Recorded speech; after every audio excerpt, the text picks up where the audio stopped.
Hari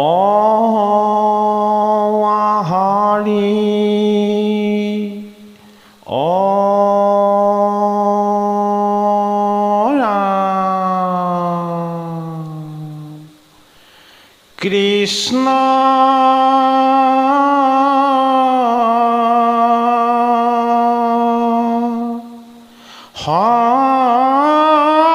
Shankara Guru Hari Ram Ram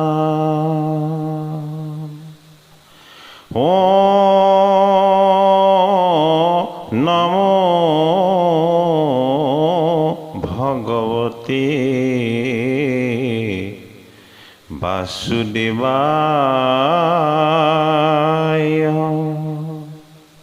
হে কৃপালু বৈষ্ণৱ সমস্ত আমি ক্ৰমশ আগবঢ়াই অহা ভাগৱত পাঠ পৰ্যালোচনাৰ অনুষ্ঠানলৈ আপোনাসবক সেৱা জনাইছোঁ। আমি আজি আপোনালোকৰ বাবে আগবঢ়াইছোঁ ভাগৱত মানে কি। কৃপালু বাপ বন্ধৱ সমস্তই আমাক ফোনযোগে পৰামৰ্শ দিছিল যে আপুনি আগবঢ়োৱা ও নমো ভগৱতে বাসুদেৱায় এই শীৰ্ষক পাঠ পৰ্যালোচনাৰে আমি উপকৃত হৈছোঁ। আমি উপকৃত হৈছোঁ আপুনি আগবঢ়োৱা গীতা নামঘোষা আদিৰ পাঠ পৰ্যালোচনাৰ যোগেদি। ভাগৱত মানে কি এই শীৰ্ষৰে আপুনি যদি আমাক ভালদৰে বুজাই এটি এপিছড কৰে তেতিয়াহ'লে আমি লাভৱান হ'ব পাৰিম।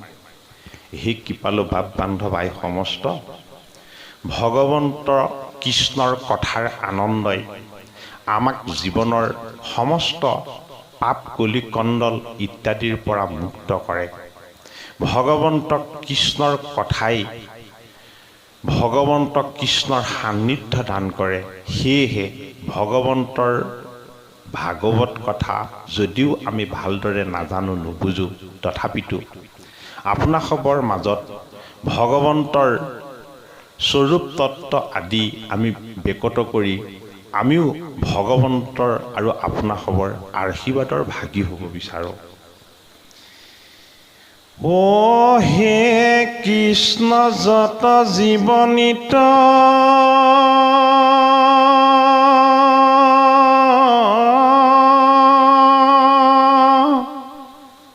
তিনি তাপে হুয়া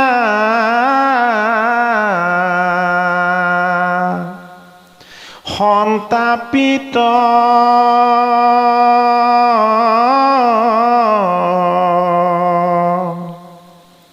হে দুৰ্ঘোৰ সংসাৰ তাপত পৰিয়া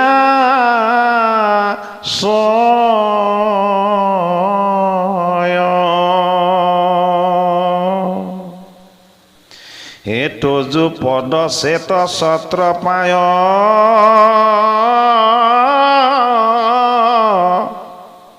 অমৃত বৰিষে সৰ্বদায়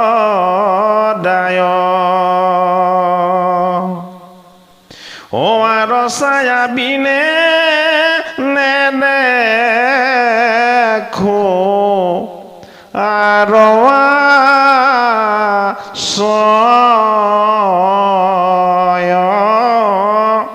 হে আৰ ছায়া বিনে নেদেখো আৰ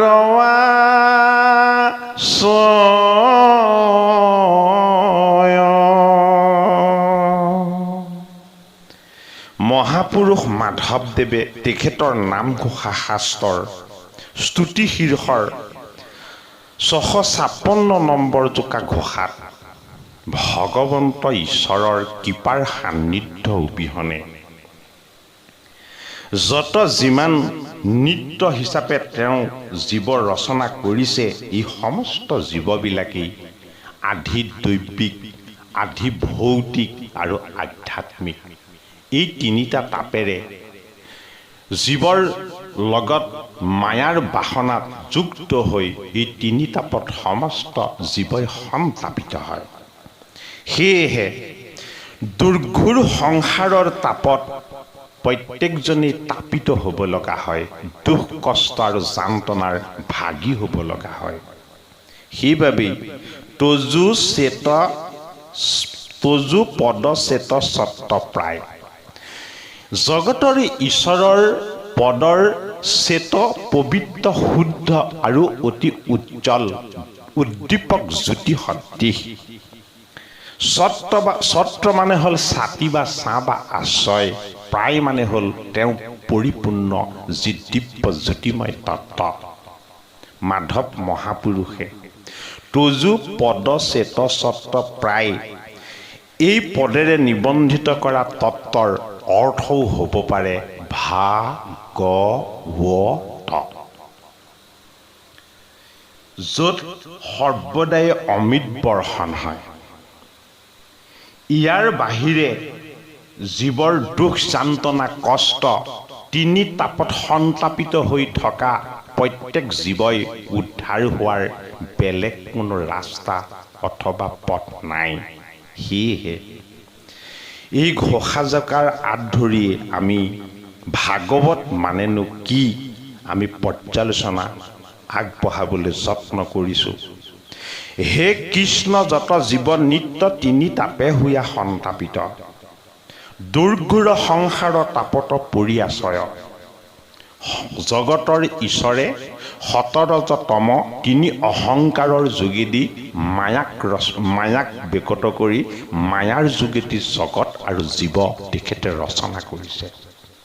তেখেতে ৰচনা কৰা এই মায়াৰ পৰাই উৎপত্তি হৈছে তাপবিলাক, আধিভৌতিক আধিদৈৱিক আধ্যাত্মিক ইত্যাদি বিভিন্ন তাপ।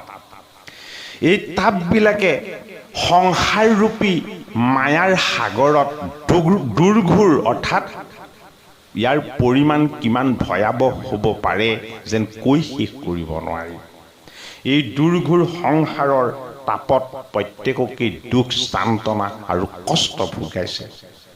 আৰু এই দুখ যান্ত্ৰণা কষ্টৰ পৰা উদ্ধাৰ কৰাৰ উপায়ো কেৱল ভগৱন্ত প্ৰভু।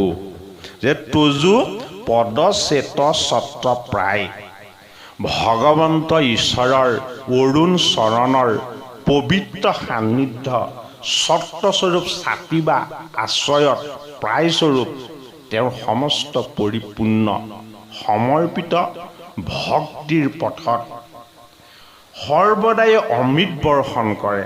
অমৃত বৰিষে সৰ্বদাই আৰু ছায়া বিনে নেদেখো আৰু আশ্ৰয়।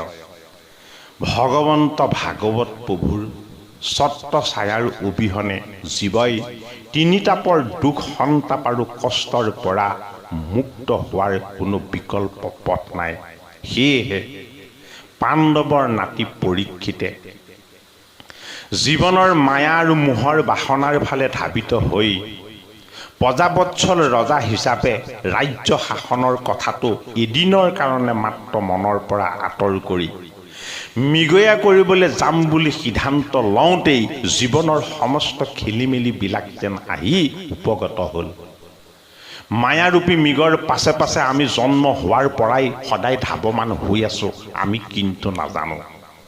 আমি অনুভৱেই কৰা নাই আমাৰ এই মৃত্যুমুখী পৰীক্ষা দি থকা পৰীক্ষিত সদৃশ জীৱনটো যে 7 দিনীয়া। জগতৰ ঈশ্বৰৰ কিবা আশীৰ্বাদৰ বলত অথবা অভিসম্পাতৰ বলত আমি যে নৰজনীত আহি জন্ম লাভ কৰিছোঁ, এই কথা আমি কোনোদিন ভাবি চোৱা নাই। যদি জীৱবিলাকে জগতত আহি যদি দুখ কষ্ট যান্ত্ৰণা আৰু সন্তাপেই ভোগ কৰিব লগা হয়, তেতিয়াহ'লে সেই জীৱনো অভিসম্পাতযুক্ত জীৱন নহয় কি? পাণ্ডৱৰ নাতি পৰীক্ষিতক শৃংগীমুনিয়ে 7 দিনৰ ভিতৰত তক্ষক নাগে দংশন কৰি মৃত্যু দিব বুলি যি অভিসম্পাত দিলে, পৰীক্ষিতে মৃত্যুক জয় কৰিলে। সুখদেৱ স্বৰূপ গুৰুৰ চৰণত শৰণাপন্ন হৈ ভাগৱত স্বৰূপ ভগৱন্তৰ বাংময় মূৰ্তিৰ দ্বাদশস্কন্ধ কথা শ্ৰৱণ কীৰ্তন আৰু মনন কৰি পৰীক্ষিতৰ নিৰ্বাণ স্থিতি লাভ হৈ গ'ল। কিন্তু কলিৰ মনুষ্য হিচাপে পৰীক্ষিতৰ যি মনৰ দেহৰ বিষয়ৰ যি সমস্যা, এই সমস্যাটো আমাৰ প্ৰত্যেকৰে সমস্যা। এই সীমাহীন সমস্যা সংসাৰৰ দুৰ্ঘোৰ যান্ত্ৰণাৰ পৰা আমাক কিহে মুক্ত কৰিব? ভগৱন্ত ঈশ্বৰৰ পবিত্ৰ ছত্ৰ ছায়াস্বৰূপ আশ্ৰয়ে, এই আশ্ৰয়েই হ'ল ভগৱন্ত প্ৰভুৰ দিব্যৰূপ, যাক আমি কওঁ ভাগৱত বুলি। ভাগৱত মানে কি? কৌশিক সংহিতাৰ মতে ভা শব্দই কীৰ্তি বুজায়, গ শব্দই জ্ঞান বুজায়, ৱ শব্দই অভিলাষিত মংগলময় কামনা বুজায় আৰু ত শব্দই বিস্তাৰ বুজায়। গতিকে কৌশিক সংহিতাই ভাগৱতৰ যি অৰ্থ বিদিত কৰিছে, চমুকে আমি এনেদৰে ক'ব পাৰোঁ যে অভিলাষিত মংগল সাধনাৰ জ্ঞান কীৰ্তি য'ত বিস্তাৰ হৈ আছে, সেয়াই ভাগৱত। এই ভাগৱতৰ প্ৰবাহ কেনেদৰেনো হয়, আমি তাকো ভাবিলে, বুজিলে, অনুভৱ কৰিলে আমাৰ হৃদয়ংগম হ'ব। কেনেদৰে হ'ব? ভাগৱত মানেই এক ভক্তিৰ বৈকুণ্ঠ ধামৰ পৰা বৈ অহা দিব্য ৰহস্যময় তত্ত্ব। এই ৰহস্য বৈ আহিছে ভগৱানৰ পৰা ভকতলৈ, গুৰুৰ পৰা শিষ্যলৈ, পুৰুষৰ পৰা প্ৰকৃতিলৈ, বৈকুণ্ঠৰ পৰা সংসাৰৰূপী মায়াময় মোহময় এই বৃক্ষলৈ। ভাতিতি সৰ্বলোকেষু গৃহতে সনকাদিভি বৰ্ততে তিসু বেদেষু ত্ৰয়তে সকলং জগত। ভা মানে পোহৰ। যি শাস্ত্ৰই অজ্ঞান অবিদ্যাৰূপী তমসা দূৰ কৰিবৰ বাবে ভক্তি জ্ঞান বৈৰাগ্যৰূপী পোহৰ আলোকিৰে আলোকিত কৰে, পোহৰ প্ৰদান কৰে। গ মানে গায়ন বা গান কৰা। নাৰদ সনক আদি চাৰি সিদ্ধই যাৰ গান গায়, গুণ গৰিমা যশ নাম গীতত জ্ঞান হৈ প্ৰবাহিত হয় যিজন ভগৱন্তৰ স্বৰূপ। বেদৰ তত্ত্ব, ঋকযুজু সাম আদিৰ বেদৰ তত্ত্ব দৰ্শন যি শাস্ত্ৰত হৈ থাকে। ত মানে ত্ৰাণ, ত মানে উদ্ধাৰ। যি শাস্ত্ৰই জগতক অজ্ঞান অবিদ্যা তমসা মোহতা জড়তা আদি যান্ত্ৰণাৰ পৰা পৰিত্ৰাণ কৰি দিয়ে। অৰ্থাৎ ভা মানে ভাৱ, গ মানে জ্ঞান, ৱ মানে তত্ত্ব পৰিচয়, ত মানে পৰিত্ৰাণ উদ্ধাৰ। যিদৰে মাধৱ মহাপুৰুষে ঘোষাযোগাত আমাক জনালে যে তিনি তাপে হুয়া সন্তাপিত, দুৰ্ঘোৰ সংসাৰে পৰিয়াশয়। এই দুৰ্ঘোৰ সংসাৰ তাপ আৰু তিনি সন্তাপ, এইবিলাকৰ পৰা আমাক যি উদ্ধাৰ কৰিব, আমাক যি তাৰণ কৰিব, সেই ভগৱন্তৰ পবিত্ৰ ৰূপকে কোৱা হয় ভাগৱত। এই ভাগৱতৰ বহুত অভিধা বা ব্যাখ্যা আমি পাই আহিছোঁ। পুনৰ যদি আমি ভাগৱত মানে কি আৰু পৰ্যালোচনালৈ যাওঁ, ভা দীপ্ত সচ্চিদানন্দে, অৰ্থাৎ জ্ঞান ভক্তিৰ পোহৰেৰে সচ্চিদানন্দ ঘন পৰমেশ্বৰক দেখাই দিয়া। গতিৰস্য অলৌকিকী, অলৌকিক গতি দিব পৰা অসীম শক্তি য'ত নিহিত হৈ আছে। বৰিষ্ঠম সৰ্বশাস্ত্ৰানাম, সকলো শাস্ত্ৰতকৈ যি শ্ৰেষ্ঠ, যি শাস্ত্ৰৰ পৰিচয় হ'ল বৈকুণ্ঠৰ কল্পতৰু, যি শাস্ত্ৰৰ নাম হ'ল কল্পতৰু শাস্ত্ৰ, যি শাস্ত্ৰক কল্প বৃক্ষৰূপী অমৃতময় তত্ত্ব বুলিও কোৱা হয়। তৰি ইব ভৱান্নবে, সংসাৰ সমুদ্ৰৰ পাৰ যি শাস্ত্ৰই কৰি দিব পাৰে। সংসাৰৰ মোহ মায়া অভিসম্পাত দুখ কষ্ট যান্ত্ৰণা যি সমস্তবিলাকৰ পৰা যি শাস্ত্ৰই ভগৱন্তৰ ৰূপে আমাক উদ্ধাৰ কৰি দিব পাৰে, এয়া হ'ল ভাগৱত। ভা কাৰং ভাবুকং জ্ঞেয়ং, গ কাৰং জ্ঞানম উদ্ভৱম, ৱ কাৰং বৈষ্ণৱী জ্ঞানং, ত কাৰং তত্ত্ব দৰ্শনম। ভাবেন লভতে সৰ্বং, ভাবেন দেৱ দৰ্শনম, ভাবেন পৰমং জ্ঞানং, তস্মাৎ ভাৱাৱলম্বনম। গতিকে ভা হ'ল ভক্তি, গ হ'ল জ্ঞান, ৱ হ'ল বৈৰাগ্য, হ'ল ত্যাগৰ আনন্দ বা তিতিক্ষা স্বৰূপ জগতৰ ঈশ্বৰৰ পবিত্ৰ সান্নিধ্য।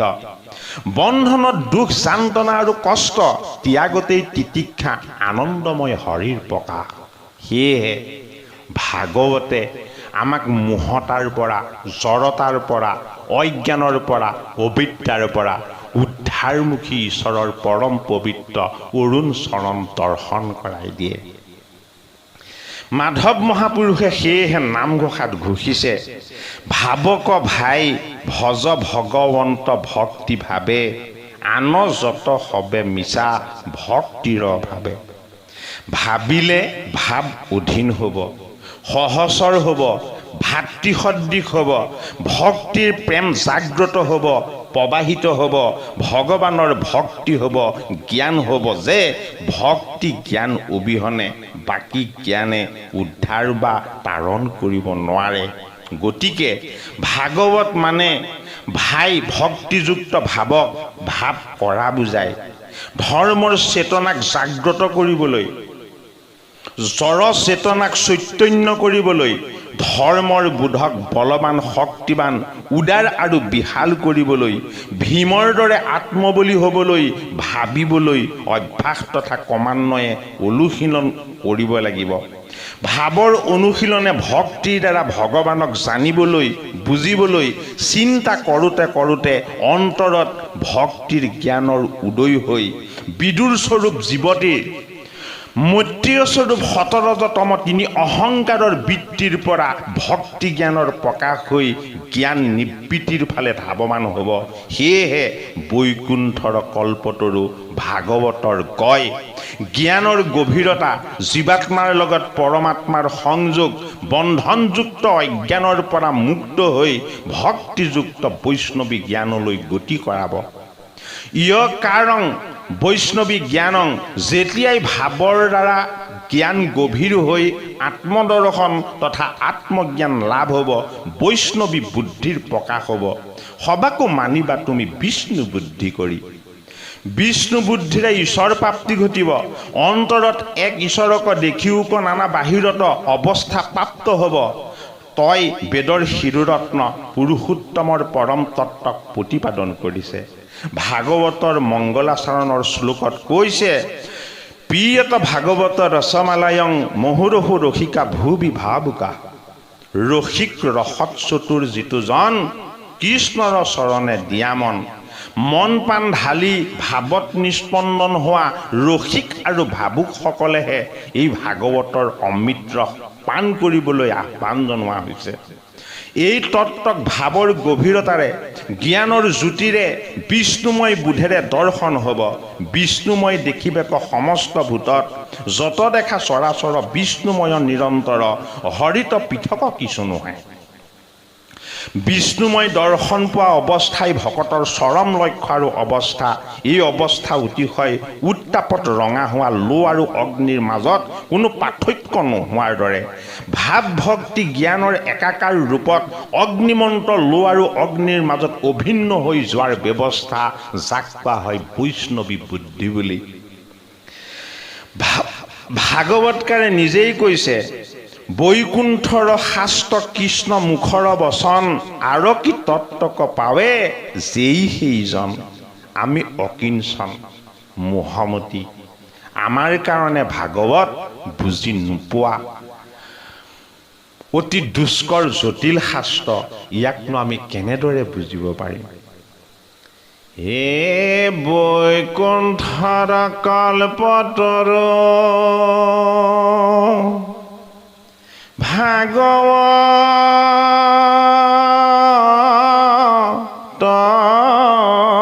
শাস্ত্ৰ,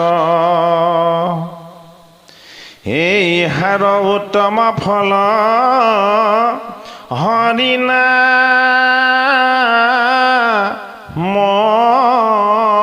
মাত্ৰ। ও হৰি নামে হৰি নামে হৰিনামে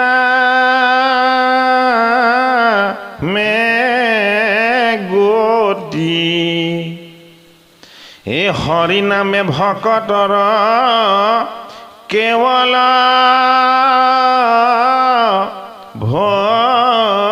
ভকতি ভাগৱত কল্পতৰু কল্পদ্ৰুম কল্পবৃক্ষ বৈকুণ্ঠৰ কল্পতৰু ভাগৱত স্বৰ্গৰ কল্পতৰু পাৰিজাত আৰু মৰ্ত্যৰ কল্পতৰু হ'ল ভগৱন্ত কৃষ্ণৰ শুদ্ধ ভকত সেইটো কাৰণেই শুদ্ধ ভকত কল্পতৰু সদৃশ মহাপুৰুষ মাধৱদেৱে সেয়ে লিখিছে শ্ৰীমন্ত শংকৰ হৰি ভকতৰ জানা যেন কল্পতৰু তাহান্ত বিনায় নাহি নাহি নাহি আমাৰ পৰম গুৰু বৈকুণ্ঠৰ কল্পতৰু সদৃশ পবিত্ৰতা গুৰুৰূপী শংকৰৰ লগত ভগৱন্ত কৃষ্ণৰ পবিত্ৰ সত্য শুদ্ধ নিৰ্গুণ তত্ত্বক বিদিত কৰি মৰ্ত্যৰ কল্পতৰু হিচাপে মহাপুৰুষ শ্ৰীমন্ত শংকৰদেৱ আমাৰ সকলোৰে উপাসনীয় আমাৰ সকলোৰে বন্দনীয় আমাৰ সকলোৰে অতি হৃদয়ৰ পূজনীয় গুৰু জগতৰ ঈশ্বৰৰ বাংময় মূৰ্তিৰূপী ভাগৱতৰ ৰহস্যময় তত্ত্বক গুৰুজনাই সমস্তজনৰ মাজত বিদিত কৰিছে কল্পবৃক্ষৰ যিদৰে পাত গছ মূল আলু সকলো প্ৰয়োজনীয় অলাগতিয়াল উপকৰণ নাই ভাগৱত মানে এনে এক জীৱনৰ বাবে লাগতিয়াল অৱলম্বন বা আশ্ৰয় যে ভাৱৰ লগত জ্ঞানৰ লগত বুধৰ লগত বুদ্ধিৰ সমন্বয়ত বৈষ্ণৱী জ্ঞান লাভ হৈ বিষ্ণুময় দৰ্শন পোৱাৰ সামৰ্থ্য লাভ হয় 12 বৈষ্ণৱ যেন ভাগৱতৰ সৃষ্টি ইয়াত অন্তৰ্নিহিত হৈ থকা ভক্তি জ্ঞান তত্ত্ব আৰু ৰহস্য পৰীক্ষিতৰ দৰে অভিশপ্ত হোৱাজনক উদ্ধাৰ কৰিবৰ সামৰ্থ্যৰে শক্তিমন্ত ভাগৱত পুৰাণ সূৰ্য পৰিপূৰ্ণ ঈশ্বৰৰ চৈতন্য ৰূপ মাত্ৰ আমাক হৃদয়ত লুকুৱাই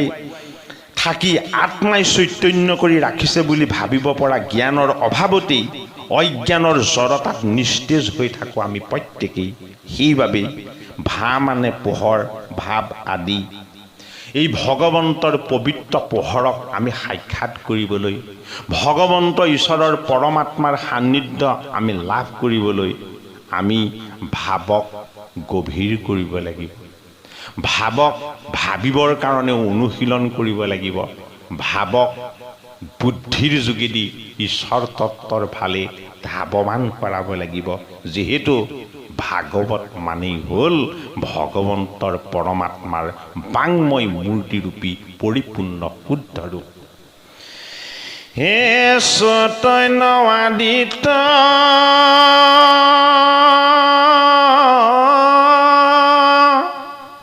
হৃদয় আকাশে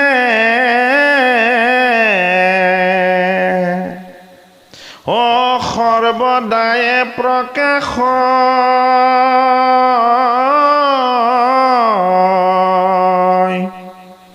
উদয়াস্ত নাই সন্ধ্যায় উপাসনা অকৰিব কোন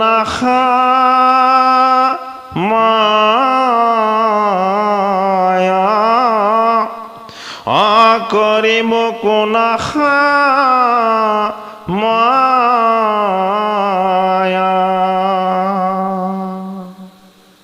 সন্ধ্যা উপাসনা অতি ৰহস্যময় তত্ত্ব চৈতন্য আদিত্য আত্মাৰূপী ঈশ্বৰ সূৰ্যৰূপ আদিত্যৰূপ ভাগৱত ৰূপ যিদৰে সূৰ্যই পোহৰ দিছে ভগৱন্তৰ অনন্ত শক্তিৰ দ্বাৰা ঠিক সেইদৰে আমাৰ পঞ্চভৌতিক দেহাটো চৈতন্য হৈ আছে ভগৱন্তৰূপী আদিত্যৰ আত্মাৰ সত্তাৰ দ্বাৰা হৃদয়ৰ আকাশত সৰ্বদাই আত্মাৰূপেৰে আদিত্যৰূপী সূৰ্যস্বৰূপ ঈশ্বৰৰ অস্তিত্ব ভগৱন্তই ধাৰণ কৰি ৰাখিছে এইজন ঈশ্বৰৰ আমাৰ হৃদয়ত উদয় নাই অস্ত নাই কিন্তু কলিৰ সন্ধ্যাত পৰীক্ষিতৰ কাৰণে কৃষ্ণ সূৰ্যৰ উদয় হ'ল কৃষ্ণ সূৰ্যৰ উপাসনাৰ সময় আহি পৰিল এই সন্ধ্যাই কলিযুগ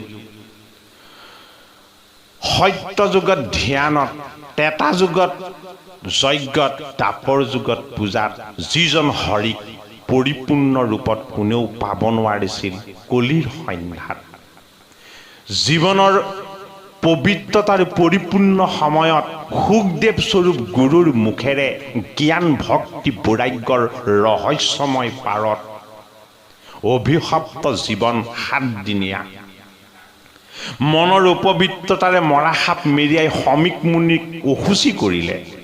শৃংগী মুনিয়ে কালৰূপী জীয়া সাপ পৰীক্ষিতৰ শিৰত মেলি দিলে। আমি প্ৰত্যেকেই মৃত সাপ। আমি জীৱন যেতিয়া পাইছোঁ, মৃত্যু আমাৰ লগত লাগিয়েই আছে। জাতস্য হি ধ্ৰুৱ মৃত্যু ধ্ৰুৱং জন্ম মৃতস্য চ। জীৱৰ স্বৰূপেই হ'ল মৃত্যুমুখী, কিন্তু জগতৰ চৈতন্য আদিত্য ঈশ্বৰ আত্মাৰূপ অনন্তমুখী। অজবস্তু যিজনৰ জন্ম নাই, যিজনৰ মৃত্যু নাই, সেইজনেই হ'ল পৰিপূৰ্ণ আত্মতত্ত্ব, আত্মা ঈশ্বৰ। সেইজনেই আদিত্য, যিজনৰ কোনোদিন উদয় নাই, যিজনৰ কোনোদিন অস্ত নাই। আমাক ধাৰণ কৰি থকা আদিত্য স্বৰূপ ঈশ্বৰৰ ৰহস্যময় তত্ত্বক ভাগৱত বুলি কোৱা হয়। ভাবিলে এই ভাগৱতময় ঈশ্বৰজনক হৃদয়ত দৰ্শন হ'ব। ভাবিলে এই ভাগৱতময় ভগৱন্তৰ গুৰুৰ পৰশত আমাৰ জ্ঞানৰ উদয় হ'ব। আমি যদি ভাৱক গভীৰ কৰোঁ, চিন্তনক মননক যদি আমি ঈশ্বৰমুখী কৰোঁ, ভক্তিৰ জ্ঞানে ভাৱক গভীৰ কৰিব, ভক্তিৰ জ্ঞানে ভাৱক ভগৱন্তৰ নিকট কৰিব। ভক্তিৰ জ্ঞান ভাৱ আৰু বোধে আমাক জীৱন সমুদ্ৰৰ পৰা, সংসাৰ সমুদ্ৰৰ পৰা, অভিসম্পাতময় জীৱনৰ পৰা, তিনি তাপময় সন্তাপৰ পৰা, সংসাৰৰ দুখ যান্ত্ৰণা কষ্ট, এই সমস্তবিলাকৰ পৰা সূৰ্যই যিদৰে উদয় হোৱাৰ লগে লগে জগতৰ সমস্ত অন্ধকাৰ দূৰ কৰি দিয়ে, ঠিক সেইদৰে ভাগৱত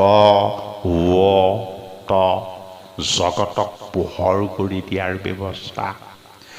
অবিনাশী জগতৰ ঈশ্বৰৰ পোহৰ ভাগৱতৰ ভক্তিৰ ৰহস্যযুক্ত পৰমাত্মাৰ পৰম তত্ত্ব বৈকুণ্ঠৰ কল্পতৰু। সেয়েহে ভাগৱত শাস্ত্ৰ, য'ত দুখ নাই, য'ত সন্তাপ নাই, য'ত বিষাদ নাই, য'ত ভগৱন্ত কৃষ্ণক আনন্দময় হৰিক ভকত বৈষ্ণৱ সমস্তই নিৰন্তৰ উপাসনা কৰি তেওঁ আনন্দত ৰমণ হৈ মায়া আৰু মোহৰ বিকাৰৰ পৰা অনন্ত কালৰ কাৰণে মুক্ত হৈ থাকে, সেই স্থানেই হ'ল বৈকুণ্ঠ। বৈকুণ্ঠৰ কল্পতৰু, কল্প মানে হ'ল সময়, তৰু মানে হ'ল বৃক্ষ। বৈকুণ্ঠৰ সময় আছিলে অনন্তমুখী, অনাদি অনন্তমুখী হ'ল বৈকুণ্ঠৰ সময়। হৰৰ সংহাৰ ৰূপিকালে সেই স্থানক কোনোদিন স্পৰ্শ নকৰে। জগতৰ ঈশ্বৰ কৃষ্ণই নিজৰ বহিৰংগা শক্তিৰ যোগেদি তেওঁ ব্ৰহ্মাণ্ড নিৰ্মাণ কৰি অন্তৰংগা শক্তিৰে সৈতে তেওঁ আত্মাৰূপেৰে তাত প্ৰৱেশ কৰি দিলে। ভগৱন্ত প্ৰভুৰ অন্তৰংগা বহিৰংগা দুই তত্ত্বৰ মাজত, সংসাৰৰূপী মায়াৰূপী অস্বস্থ বৃক্ষৰ মাজত জগতৰ ঈশ্বৰ ভাগৱত স্বৰূপ ভগৱন্ত সত্য শুদ্ধ সনাতন ঈশ্বৰ তত্ত্ব হৈ, জ্ঞান ভক্তি বৈৰাগ্যৰ ৰহস্যময় তত্ত্ব হৈ জগতৰ ঈশ্বৰ জ্ঞান বিজ্ঞান তদং ৰহস্য স্বৰূপ ভগৱন্তৰ শুদ্ধ সত্য ৰূপ ভাগৱত ৰূপত প্ৰতিষ্ঠিত হ'ল। এই বৈকুণ্ঠৰ কল্পতৰু ভাগৱত শাস্ত্ৰ নামি আহিল দুটা প্ৰবাহৰ যোগেদি। এটা প্ৰবাহৰ নাম হ'ল অনন্ত প্ৰবাহ, অন্যটো প্ৰবাহৰ নাম হ'ল নাৰায়ণ। এই নাৰায়ণ কুলৰ যোগেদি ভাগৱত বৈকুণ্ঠৰ কল্পতৰু শাস্ত্ৰ এই ধৰাধামলৈ নমাৰ ব্যৱস্থা হ'ল। নাৰায়ণ কুলেৰে প্ৰথম শ্ৰীনাৰায়ণে এই ভাগৱত দান কৰিলে সৃষ্টিকৰ্তা ব্ৰহ্মাদেৱক। ব্ৰহ্মাদেৱৰ ব্ৰহ্ম মানে হ'ল ব্ৰহ্ম শক্তি। এই ব্ৰহ্ম শক্তিৰ সৃষ্টিৰ ৰহস্য হ'ল মায়া। সেইটো কাৰণে মায়াৰ যোগেদি সৃষ্টি কাৰ্য সংঘটিত কৰা সেই তত্ত্বটোৰ পৰিপূৰ্ণ নাম হ'ল ব্ৰহ্মা। মা মানে মায়া, ব্ৰহ্ম মানে হ'ল ব্ৰহ্মৰ সনাতন সত্তা। ব্ৰহ্মৰ সনাতন সত্তাৰ লগত যদি মায়া সংযুক্ত হয়, তেতিয়াহ'লে ৰাজসিক গুণ সম্পন্ন সৃষ্টি কাৰ্য সংঘটিত হয়। জগতৰ ঈশ্বৰৰ সৃষ্টিক বৰ্তাই ৰাখিবৰ কাৰণে, জগতৰ ঈশ্বৰৰ সৃষ্টিক সত্য শুদ্ধ পথত ৰাখিবৰ কাৰণে, জগতৰ ঈশ্বৰৰ সৃষ্টি আনন্দময় হৰিৰ পৰিপূৰ্ণ প্ৰকাশ হ'বৰ কাৰণে ভগৱন্ত শ্ৰীনাৰায়ণে ব্ৰহ্মাদেৱক দান কৰিছিল ভাগৱত তত্ত্ব। এই ভাগৱত তত্ত্ব ব্ৰহ্মাদেৱে দান কৰিলে তেওঁ পুত্ৰ নাৰদক। নাৰদে আহি ব্ৰহ্মাদেৱক সুধিলে, আপুনিয়েই আমাৰ পিতৃ, আপুনিয়েই জগতক সৃষ্টি কৰোতা, আপুনিয়েই আমাৰ পৰমেশ্বৰ ভগৱান। হে মোৰ পিতৃ, আপুনিনো নিৰন্তৰ কাক চিন্তা কৰি থাকে? নাৰদৰ এটি প্ৰশ্নৰ উত্তৰেই হ'ল ভাগৱত। হে মোৰ পুত্ৰ, তুমি মোক মই কাক চিন্তা কৰোঁ সেই কথা সুধি দিলা। ভাৱেই জাগ্ৰত কৰিলে বোধক, বোধেই ৰূপ ল'লে জ্ঞান বিজ্ঞান তদং ৰহস্যৰ বিদিত হৈ গ'ল নাৰদৰ সন্মুখত শ্ৰীনাৰায়ণে দান কৰা ভাগৱত ভগৱন্তৰ শুদ্ধ সত্য শুদ্ধ বৈকুণ্ঠৰ কল্পতৰুৰ পবিত্ৰ তত্ত্ব। নাৰদ স্বৰূপ দেৱ ঋষিৰ কৃপাত এই ভাগৱত স্বৰূপ ভগৱন্তৰ ৰহস্য তত্ত্ব বেদব্যাসক উপদেশ আকাৰে দান কৰিলে যে তোমাৰ মনৰ চঞ্চলতা, চিত্তৰ উপবিত্ততা, শাস্ত্ৰ প্ৰণয়ন কৰি বেদক বিভাজন কৰি পঞ্চম বেদ তুমি মহাভাৰত তুমি নিৰ্মাণ কৰিও তোমাৰ চিত্তক তুমি শুদ্ধ কৰিব নোৱাৰাৰ প্ৰকৃত কাৰণ হ'ল যি ৰহস্যময় ভক্তিৰ তত্ত্ব, তুমি সেই তত্ত্বত হাত দিয়া নাই। সেই তত্ত্বই হ'ল ভগৱন্ত কৃষ্ণৰ গুণ যশ আৰু লীলাৰ শাস্ত্ৰ। ভগৱন্ত কৃষ্ণৰ গুণ যশ লীলাৰ এই মহিমামণ্ডিত শাস্ত্ৰৰ নাম হ'ল ভাগৱত। সেই বেদব্যাস পনেতাৰ ৰূপ লৈ ভগৱন্তৰ গুণক তুমি কীৰ্তন নকৰি তুমি বিভিন্ন মাৰ্গৰে জীৱক পশুক বলি দি তুমি ভুল পথ দেখালা, আৰু সমস্ত জীৱই এতিয়া ভুল পথেৰে গতি কৰিছে। সমস্ত জীৱক শুদ্ধ পথ দৰ্শন কৰাই দিয়াৰ দায়িত্ব তোমাৰ ওপৰতেই ন্যস্ত হৈছে। গতিকে গোবিন্দৰ পবিত্ৰ ভাগৱত স্বৰূপ কৃষ্ণৰ কীৰ্তনৰ পবিত্ৰ শাস্ত্ৰ নিৰ্মাণ কৰি তুমি তোমাৰ ভুলৰ সংশোধন কৰা আৰু এই জগতক উদ্ধাৰ কৰা। ভাগৱত হ'ল 17 পুৰাণৰ ওপৰত অষ্টাদশ পুৰাণ, যি পুৰাণৰ নাম হ'ল পুৰাণ সূৰ্য। সমস্ত পুৰাণৰ সত্তাক প্ৰবাহিত কৰি জগতৰ ঈশ্বৰ কৃষ্ণৰ পৰিপূৰ্ণ ৰূপক বাংময়ী বাক্যৰ ৰূপত বিদিত কৰি ভাগৱত হ'ল ভগৱন্তৰ পৰিপূৰ্ণ ঈশ্বৰ তত্ত্ব। সেয়েহে ব্ৰহ্মাদেৱে দান কৰিলে তেওঁ পুত্ৰ নাৰদক, নাৰদে দান কৰিলে বেদব্যাসক, বেদব্যাসে ভাগৱত প্ৰণয়ন কৰাৰ পাছত তেওঁ পুত্ৰ শুকদেৱক এই ভাগৱত শাস্ত্ৰ শিকালে, পঢ়ালে আৰু বুজালে। শুক জগতৰ ঈশ্বৰ কৃষ্ণৰ কীৰ্তনৰ আধাৰ হ'ল। ভাগৱত শাস্ত্ৰক হৃদয়েৰে বৰণ কৰিলে, নৃত্য কৰি ভাগৱত কীৰ্তন কৰি কৰি জগতক তেওঁ পবিত্ৰ কৰি জগতৰ ঈশ্বৰ কৃষ্ণত ৰমণ হৈ মায়ামোহ বিকাৰৰ পৰা তেওঁ মুক্ত হৈ থাকিলে। ভক্তিৰূপী ভগৱানৰ ভাৱবোধ, ব্ৰত, উপাসনা, তপস্যা এইবিলাকতকৈও শ্ৰেষ্ঠ। ভাৱক আমি সংসাৰৰ বন্ধনৰ পৰা গুৰুৰ কৃপাৰ প্ৰসাদ আৰু বোধৰ পবিত্ৰ তীৰ্থ, যাৰ নাম হ'ল গংগা, ভগৱন্ত কৃষ্ণৰ অৰুণ চৰণৰ পৰা প্ৰবাহিত।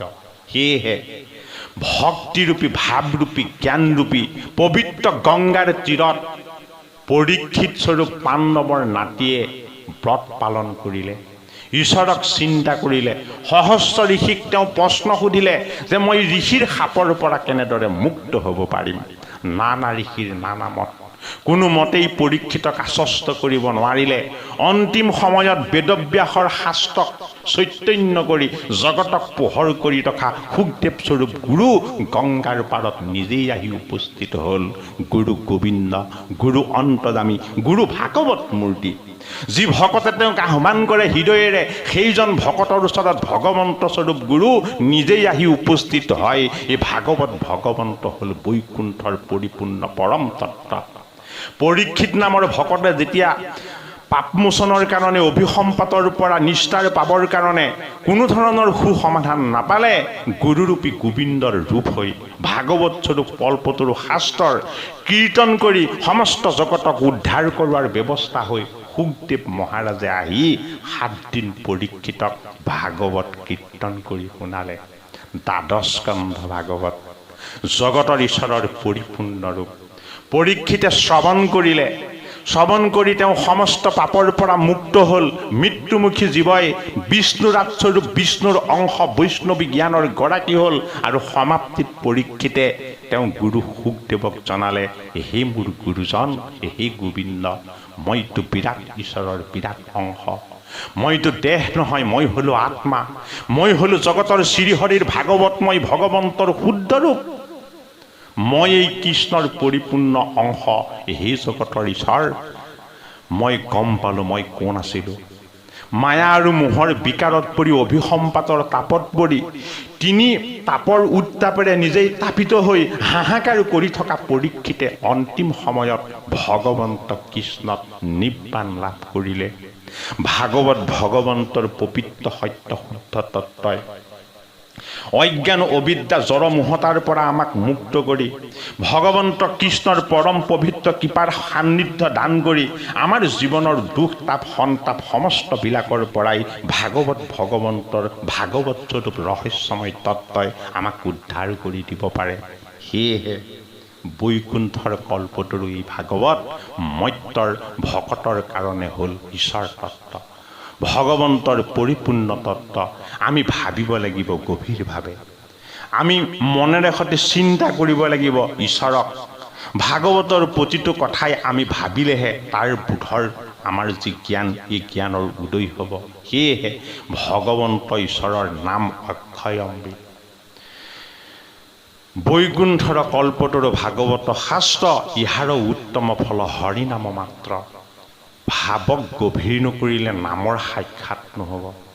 নাম নিৰ্গুণ ভগৱন্তৰ পৰিপূৰ্ণ ঈশ্বৰ তত্ত্ব। চাৰি পুৰুষাৰ্থ আমি নিজেই সাধন কৰিব লাগিব। চাৰি পুৰুষাৰ্থই ধৰ্ম অৰ্থ কাম মুখ্য ভাগৱত স্বৰূপ ৰহস্যময় তত্ত্বক সাধন কৰাই ঈশ্বৰ স্বৰূপ কৃষ্ণৰ নিৰ্বাণ তত্ত্বক আমাক সন্মুখ কৰাব। হে কৃপালু বাপ বান্ধৱাই সমস্ত। ভা শব্দই জগতৰ ঈশ্বৰৰ অনন্তমুখী পোহৰ। গ অৰ্থই সমস্ত শাস্ত্ৰ তত্ত্বময় জ্ঞান বিচাৰ আৰু বুদ্ধি। ৱ শব্দই সমস্ত শাস্ত্ৰৰ শ্ৰেষ্ঠত্ব প্ৰতিপাদন বৈকুণ্ঠৰ কল্পতৰু ভাগৱত শাস্ত্ৰ। আৰু ত শব্দই সমস্ত পৰীক্ষিত ৰূপী পাণ্ডৱৰ নাতিক, গংগাৰ পাৰৰ সহস্ৰ ঋষিক, নৈমিষা অৰণ্যৰ 28 সহস্ৰ ঋষিক যি শাস্ত্ৰই উদ্ধাৰ কৰি ভগৱন্ত কৃষ্ণৰ সান্নিধ্য দান কৰি থৈ গৈছে, সেই শাস্ত্ৰই হ'ল ভা গ ৱ ত, জগতৰ ঈশ্বৰ কৃষ্ণৰ অনন্ত ৰূপ। ভাগৱতৰ বিষয়ে আমিও গভীৰভাৱে নাজানো। সেই কৃপালু বাপ বান্ধৱাই সমস্ত। ইয়াত যদি আমাৰ কিবা দুখ কুটি ভুল ভ্ৰান্তিও হৈ গৈছে, আপোনাসৱে আপোনালোকৰ এই সেৱক বুলি সমস্ত দোষাদোষ যেন মৰিহৰণ কৰে। হৰি